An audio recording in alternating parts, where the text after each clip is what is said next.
Hiya, it's Graham here again. I got myself out for another wild camp, and it's been about a month since my last wild camp, but there was a reason for that.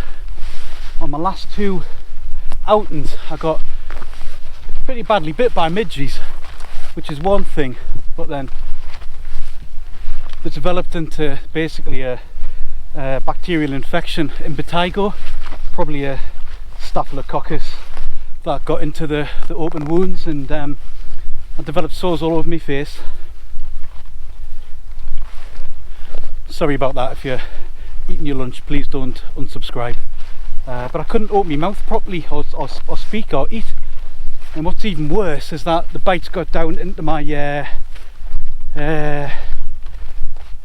down there, and I think I know how it happened.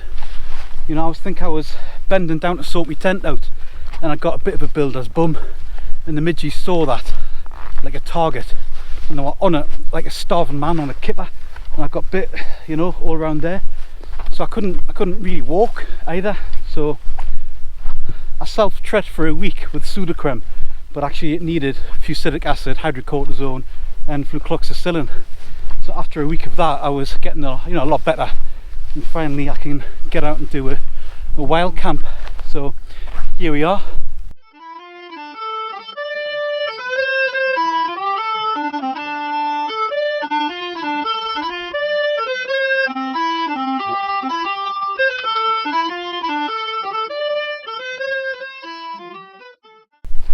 We've come to Simonside on a beautiful, beautiful night, and I'm out with my son Ollie, my mate Shaun P, and Seb, another young lad. And Simonside is kind of hard to camp sometimes because it's all like rough moorland, but with a bit of exploration I found quite a bit of flat area to get a tent up. So we've got 4 small tents, and I think we'll find a pitch.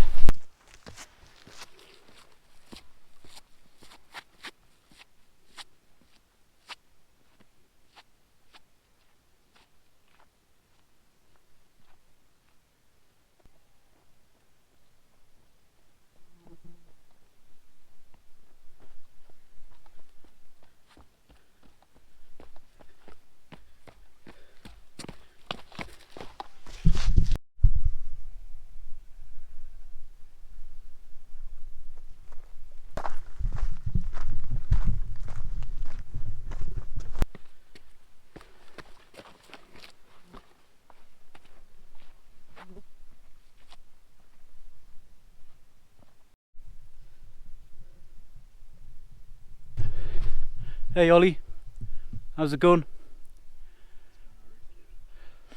Ollie likes to come out camping with his dad, although when he first heard his dad was going to do wild camping videos on YouTube, he was absolutely mortified. And what do you think now, Ollie? Are you still mortified? Aye. Aye, no, there you go. From the youngun's mouth himself. So we're at where we're going to camp for the night. Sky is blue, an absolutely cracking view. Oh, and there's a goblin on a rock, not a goblin, a durgar, and another one over there, and there's somebody there as well. Spooky place this. So Seb here has found an interesting looking rock. There he is, and it says Northumberland rocks on Facebook. Post a pic, re-hide to keep the fun going. Will 621. Well, okay, Will, we'll do as you wish. We'll hide. Right, Seb, you found the rock. What shall we call him? Norman. Norman. We'll hide Norman the rock and see if you can find him. There's a challenge for you. If you find him, please comment below. He's there, not too hard to find. So I was reading through books on Northumbrian folklore and walking guides and stuff, and I heard a rumour of a rock up here on Simonside that was magical because it had a hole all the way through the centre that the summer solstice would line up with and shine through. And I mean, boulders like that with a hole through are really unusual anyway, so I had to go searching for it. and a few weeks ago I came up here and I found it, only to find it was somewhere I'd already camped and had my tent right beside. So this boulder was just rediscovered in 1987 and it was called Thompson's Boulder, but to me it's the solstice rock, so I'll go and show you it now. And this is it, with the late summer sun shining across there. Here's the hole. Can you just see that at the bottom end? It looks like it's been fluted and maybe carved with rainwater, so maybe this was lying vertically at one point and it's on its side now, and it shines all the way through to the other side. So a magical boulder indeed. When I went searching for it a few weeks ago, coincidentally it was just a few hours after the summer solstice, and I found it, and what I also found on top was a stick of rhubarb. I know I know it sounds bonkers, so I took a photograph of it. So I reckon somebody had been up here doing a summer solstice ritual with rhubarb. And if you know of a ritual involving rhubarb and the summer solstice, please comment below. I tried googling it and all I found out was in Zoroastrianism, that's the oldest continuously practiced religion from the Middle East. Their version of Adam and Eve grew up from a rhubarb bush, so maybe it's to do with that, although the heart of Northumberland being a hotbed of Zoroastrianism just sounds a bit unlikely. So if you've got a better idea, again, let me know. This rock looks a bit like a whale's head from certain angles, although I haven't really got the light here to show it. And just underneath the rock there's a nice little semi-hollow that is going to make a brilliant kitchen, keep the stove from being in the wind, and it's even got a bit of wood sorrel in the corner there. Can add that to my sausage sandwich. So the light really is incredible here. I'm just going to give you a slow pan around so you can see exactly where I am.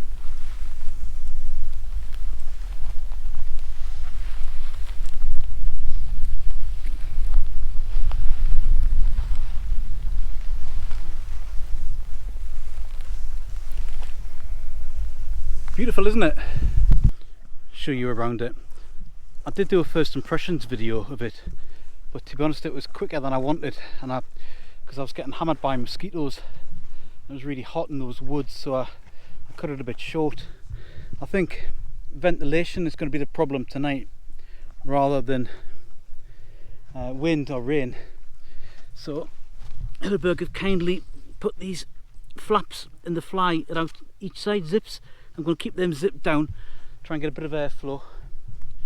And another clever thing I like about this tent is that Hilleberg have got rid of those grommets you put the poles in after you thread it through the pole sleeve. So this end is just a blind sleeve, so the pole sits there without having to fiddle into a grommet. And on the other side, the pole goes into a little bucket, which is dead easy to get into, and then you tighten it up with this strap. So I really like that idea. So this is Thompson's Rock again, the magic solstice boulder.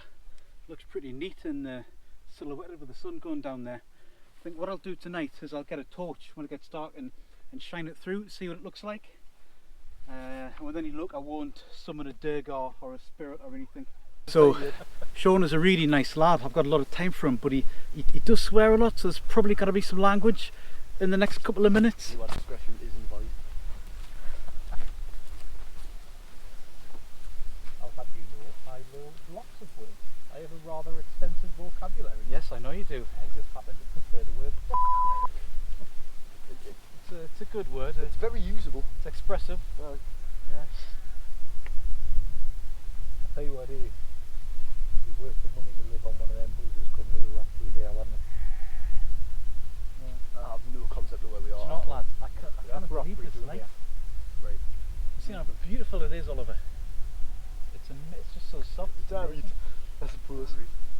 That's how It's praise soft comes from me. focus, like. I bet I look handsome. I bet I didn't look 50. Everything's in soft focus. With better glasses. I still look fat though. So we found a fridge. I'll show you guys where it is.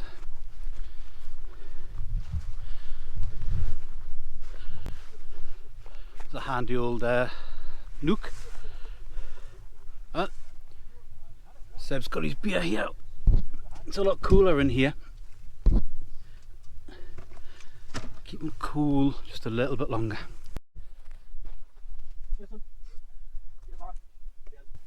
Before I lose the light completely, I just wanted to show you my new small favourite knife.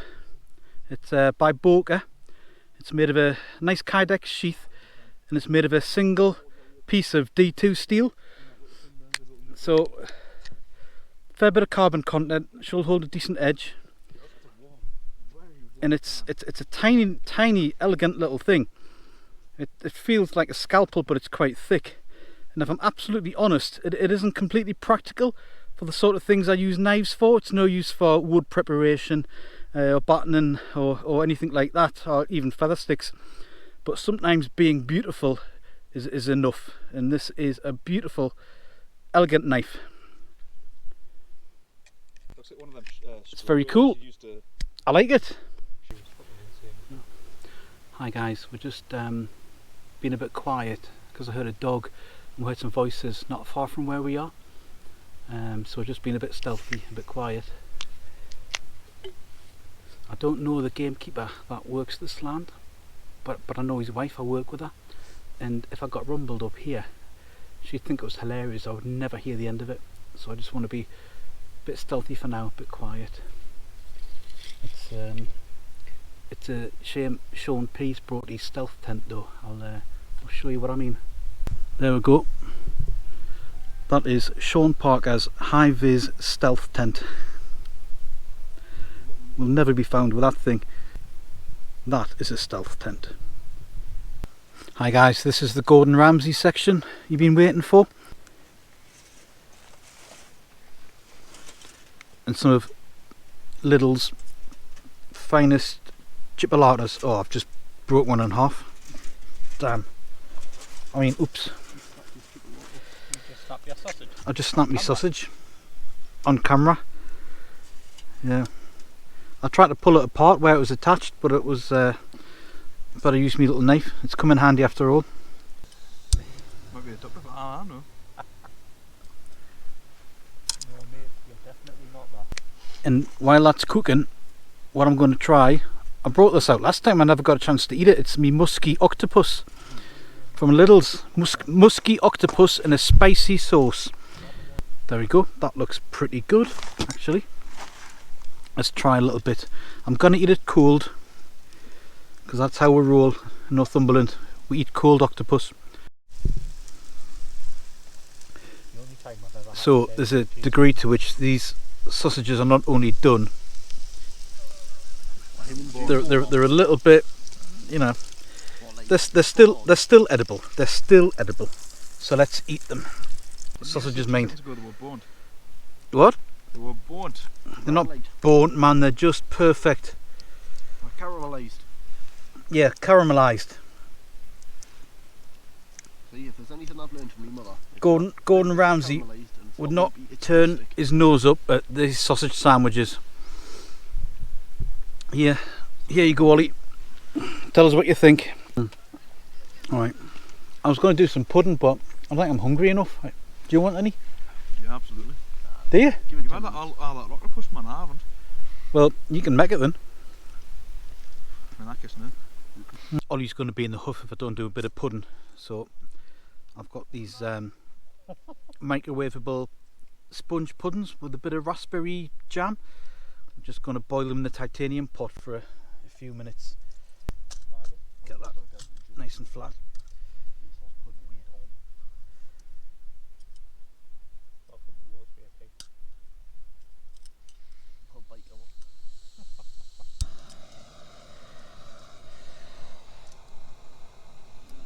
So this is, I mean, it's completely dark. You can't pick anything up on the camera at the minute, but this is my torch shining through the solstice rock.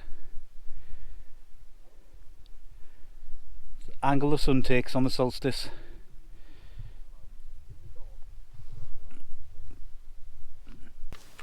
February 2020, when new lockdown was coming. So me and Graham decided we would head out and hit Flittingford, which was the last Northumbrian bothy on my list to stay in. And we got there and we got set up and got the firewood in and everything like normal, got a little bit of a breeze going. There wasn't anybody for miles. You could just tell, you could feel it. And there was near wind, there was near rain, it wasn't as if the weather was bad. And I sat there around the fire, and all of a sudden the snack on the door just rattled a couple of times. I was thinking, Jesus, there's someone coming in here. I swore there was somebody coming in. That's exactly what it felt like. It was that snack was trying to lift. So we looked, and you know, when you're in a bothy, you kind of expect people to turn up, and you make them welcome and things like that, and we always have done in the past. And then a couple of minutes went past, nobody came in, there wasn't a sound, no voices, the door didn't open, no torches or anything. So me and Graham, neither of were particularly spookable kind of fellas, because we were that convinced that there was something creeping round outside. It was creepy. And when you're out in the middle of Kielder Forest in the dark, that's when you start believing in ghosts. Why? Flittingford snack rattler. Deep into Durgar territory here. In Northumbrian folklore, there's a race of malevolent dwarves live up in these hills, and they're meant to lead people astray with lanterns to their deaths, and they're meant to prey on unwary travellers. And I just hope that I'm a wary traveller and they're not going to bother me tonight. I've camped here solo by myself, and I haven't been bothered with them. And I'm with some mates tonight, so I think I'll be okay. But it's worth bearing in mind and being careful. And if you see a light up here, especially over Cardhole Moss, over the back of the ridge, big boggy area, you don't follow that light. Don't let the Durgar get you. Hi guys, it's after 11 o'clock now. I've just come to bed because I need to get up, and I've got an appointment, I've got a meeting at the hospital at 12:30 tomorrow, so I need to be fit for that, and so I need a good night's sleep. I'm just going to have a nip of whiskey before I go to sleep, and I don't think you'll see it, but it says to help with a click and a half engraved on it. My camping mates got me that for my big birthday recently, because apparently when I'm taking them on walks, or when I'm taking the Cub Scouts on walks, I lie about the distance all the time, and my standard reply is it's only a click and a half. So to help with a click and a half, a little bit of a bracken. It's a little special whiskey, Speyside and Highland whiskey. It's meant to taste of coffee and chocolate and all the rest of it. It's not bad. Lidl's done well tonight with the octopus and the whiskey.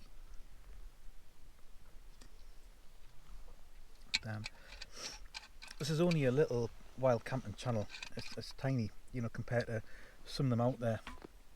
Although I'm chuffed I've got over 100 subscribers now, because my idea was just to get 10 subscribers really, and just make some videos for me mates. So I'm proper chuffed, and I've discovered I've got some subscribers from Australia, which is really nice. Didn't expect. So I just want to shout out to David, Claire, Owen and Neve, who watch this channel from Australia, and apparently they watch it as a family. They sit down and watch it all together. So thanks very much, guys. It's great.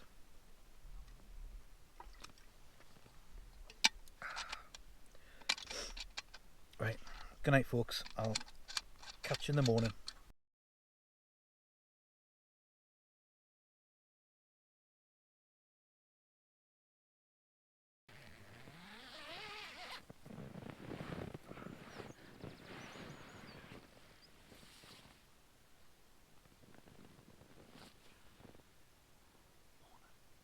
Hi guys, come away from the other lads because they're still asleep, and it's still only 5:30. I didn't want to disturb them, but really peaceful night last night. There's not a breath of wind, not a sound, just total peace and quiet. We weren't disturbed by the Durgar.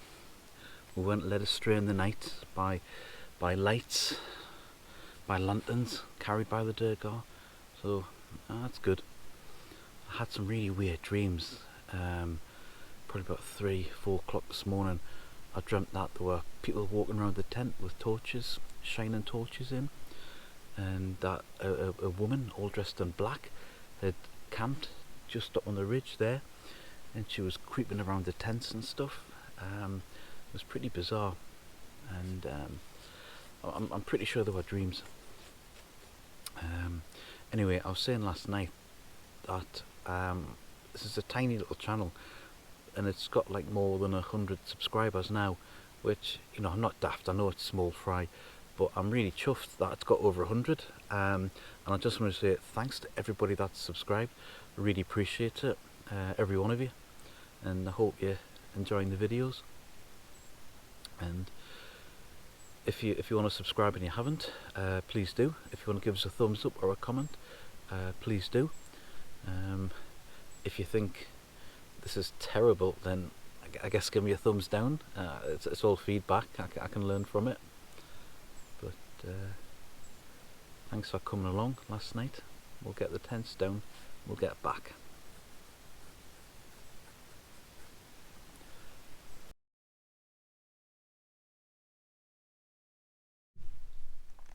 So your challenge is to find Norman.